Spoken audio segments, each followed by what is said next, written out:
Welcome. It's good to be with you. Scott Parody here. Thanks for taking some time to take a look at what I'm presenting. If you've been with me these last few sessions, you realize what I've been doing is providing a sneak peek for my current project focused on the money game. So what I thought we'd do is take a couple of minutes just to kind of refresh your memory and give you a sense of where we've been and what the impact of the money game is in your life. So let's go back sort of historically to the beginning. Historically, violence has been the means of getting what we want. In a game of survival of the fittest, a dog eat dog world, it is kill or be killed. Violence is the main means of getting what we want. Now, as societies have developed, violence doesn't go away, but typically what happens is the sovereign or the political authority monopolizes the power and monopolizes this idea of use of force or the use of violence. Not that it isn't used throughout society, but it becomes centralized and centrally controlled. We somewhere along the line, we have recognized that we can do better than just this take economy, this every man for himself survival of the fittest. And that is, we can connect, collaborate, and create. That is when we actually create a real economy. That is people coming together, doing productive things, adding value, bringing that value to the market, and then exchanging that value. That is the foundation of an economy, is real people doing productive, constructive things for each other. That is what matters in an economy. And that is all that matters in an economy. So we went from our violence take model to a make model, which is this economy. Excuse me. So we're smart people, and what we always do is we say, how can we make this work better? Well, spontaneously, we invent what we call money.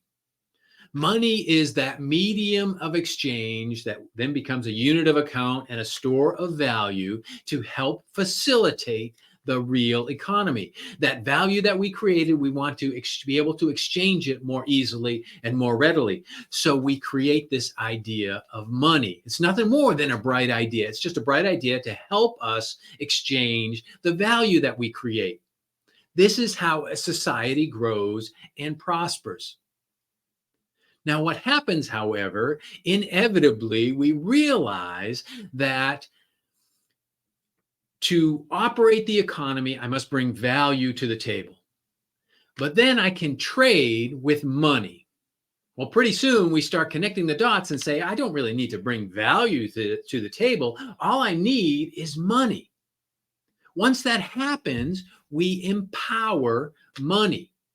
So then the focus shifts from bringing value to the economy, the real economy, Main Street value creation money game.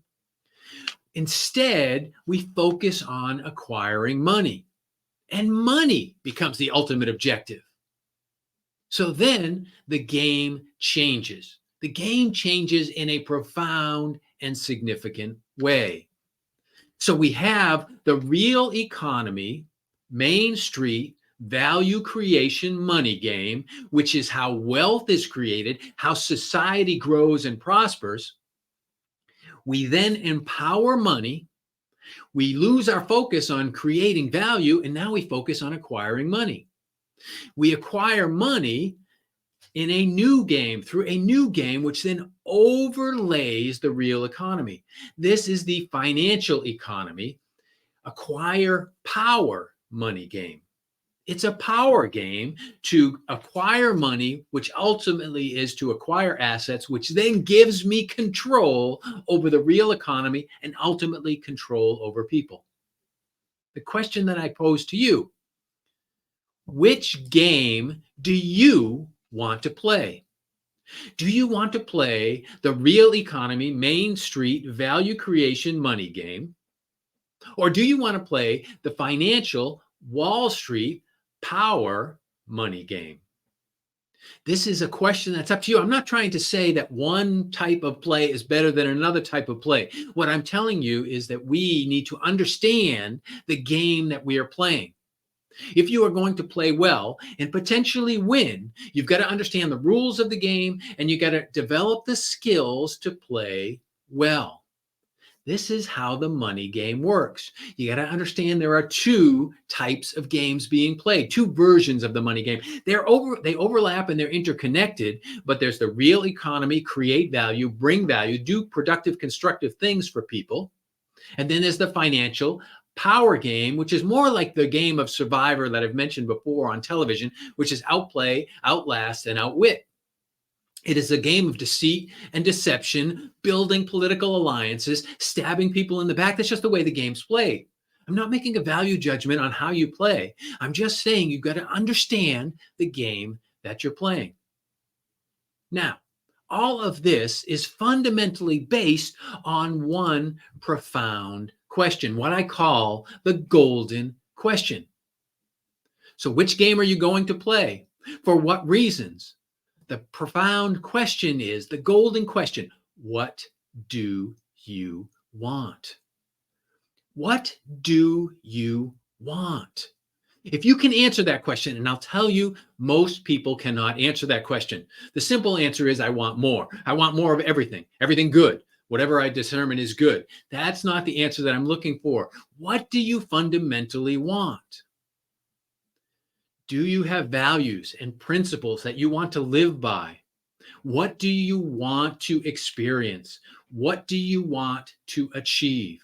This will determine which game you play, the real economy value creation money game or the financial acquire power money game, and how you are going to play. So, give me your thoughts. Share your thoughts, your comments. Let me get your feedback. This is what I've been talking about. This is the ultimate objective of understanding the money game. What do you want? I'm looking forward to seeing you again soon.